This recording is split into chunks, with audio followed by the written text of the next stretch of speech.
Mia, bumangon ka na. Sige nga, hindi namin ibibigay ang regalo mo. Hindi nyo ba naiintindihan? Wala kang damit ko!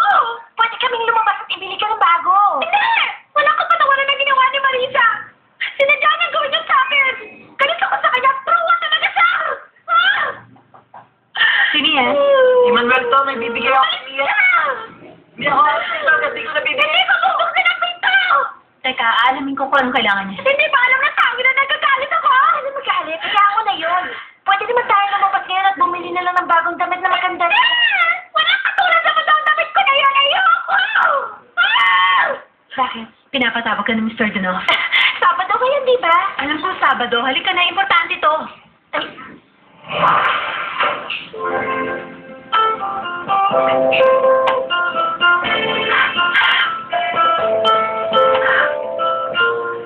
Hindi mo pa ako narinig kanina? Sabi ko, mas ka! Oo, si Blas kasi, pinakausapan niya ako yan dito sa'yo. Ha? Oo, tinawagan niya ako. Pinakausapan niya ako na ihatid ko sa'yo itong almusal mo ngayon. Ayun, no? Ano akala mo sa akin, tanga? Hindi, bakit? Dahil kahit kailan hindi hihirap ako sa'yo si Blas. Okay na, hindi mo ba? Pero huwag ka na magalit pakiusap.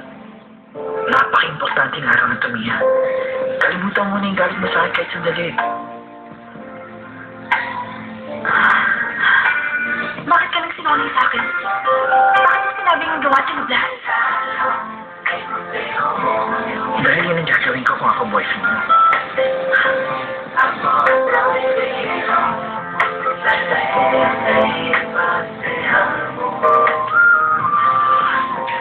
Happy birthday, Mia.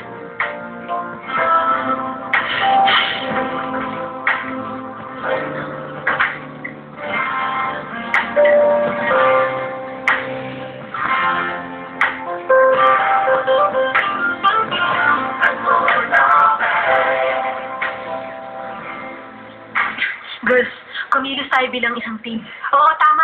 Si Mia at Marisa ay hindi dapat magkita hanggang mamaya. Ano mangyayari kung magkita sila? Wala na siguro mangyayari. Hindi na nila sasaktan ng isa't isa. Luan, sila Mia at Marisa ay galit sa isa't isa. Idagdag pa natin yung ginawa ni Marisa sa damit ni Mia. Alam mo bang matik na mapatay ni Mia si Marisa? Hindi. Sandali, aksidente yun. Sasampalin lang sa akin. Okay, tama na yan. Pwede ba? Huwag na tayo mag-away. Hindi dapat magpatayan si Mia at Marisa sa party mamaya. Oo nga. Hi, girl. Nakita niyo si Mia? Si Mia, wala siya dito. Umuwi siya? Hindi. Kailangan niya magpaayos ng buhok at magpaba. Kailangan Sure. Sabi pa. Sige, ipapaalam namin pag bumalik siya. Okay. Bye. Kukunin ko muna ang binili ko. Okay, magpapahinga muna ako sa kwarto. Sige, bye. Bye! Magaling ka, naniwala siya. Hindi. Sigurado ko, hindi sila magkikita hanggang mamayang gabi. Sabihin ko hindi. Kailangan maging alerto tayo buong maghapon. Ay, sorry nga, ma'am. Sorry pakiusap. Huwag mo naman ako ilagay sa ganitong sitwasyon. Pero ikaw lamang makakatulong sa akin, Peter, mahal ko. Oo, alam ko, pero hindi ko susugal ang aking trabaho at lalong-lalo ng buhay ko. Kapag nalaman ito ni Sir Franco na narito ako, nakasama mo nang di niya alam, papatayin niya ako. Hindi, ang isipin mo na lang. Hindi mo ginagawa to para sa akin, kundi para kay Mia. Ha? Ay, Mia. Si Mia palagi nagbibigay sa akin ng problema. Oo, pero alam mo ba, mahal ka ni Mia. Magaganda mga sinasabi niya tungkol sa'yo. Nababanggit ka niya sa lahat ng pagkakataon. Ay, oo, alam ko yun. Ganun talaga siya. Palagi ko kasi siyang tinutulungan. Pero sa pagkakataong ito, Ma'am Sonia, sobra na ito. Ikukulong mo si Miss Mercedes para hindi siya makapunta sa party. Bueno, yun din ang gagawin ng mama ni Mia kung buhay pa siya. Tiyak gagawin niya ang kailangan niyang gawin. Huwag lang masira ang pinaka-importanting araw sa buhay ng kanyang anak. Tama ako, hindi ba? Oo, tama ka doon. Di ba nakita mo? Oo. Huwag kang mag-alala kung gano'n. Wala kang ibang gagawin kung lang ikulong siya. At saka yung maliit na ahas kung yun ay posible, no? Yun ay imposible naman. Sige, susubukan ko. Gagawin ko nga aking mga Huwag kang mag-alala. Malalaman mo. Kailangan mo nang gawin at nasa tabi mo lang ako para tulungan ka. At para alalayan sa anumang oras, okay? Hindi ko maintindihan. Hindi naman pwedeng narito ko sa lahat ng oras. Sonia! Pari ko bang malaman kung ano ginagawa ng babae niya sa bahay na to, ha? At bakit hindi mo sinabi sa akin, Peter, na narito si Mrs. Sonia Ray?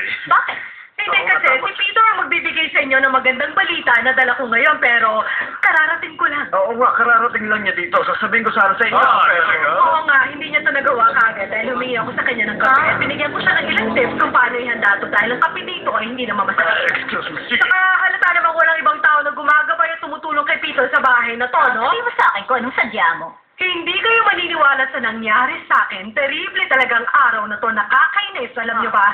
Walang tubig ngayon sa bahay namin. Ah. At hindi ako makapunta sa party ng aking anak nang hindi naliligo. Hindi pwede yun. Nakakahiya naman yun. Sabihin mo nga ulit dahil hindi kita maintindihan. Bueno, ako sa ngayon, sasamantalahin ko na ang kabaitan ng inyong pamilya, Colucci. Pwede bang dito muna ako hanggang mamayang gabi? Ano? Hindi. Oo. Hindi, sa tingin ko. Hindi. Huwag kayo mag-alala. Hindi ko kayo abalahin. Si Mia nag-alok sa atin ito. Sabi niya, pwede akong tumigil sa kanyang kwarto. Excuse Ano? Teka, sandali. Pepita! Ay. Ano ibig sabihin nito? May kukunin pa ako isang bag sa kotse. Kukunin ko na ba ngayon? Siyempre naman. Sige na, Peter. Tulungan mo siya sa pagkuha ng mga bag ko doon. Sige na. Sige. Itulong mo na lang sa kanya kung nasan yun. At yung kape nga pala, hindi ko gusto ang coffee maker nyo sa kusina. Sa'yo na lang yun, okay? Hindi. Hindi. Teka lang, maginahon ka, mahal ko. Relax ka lang. Relax lang. Napaka-special ng araw. Ito para magalit ka.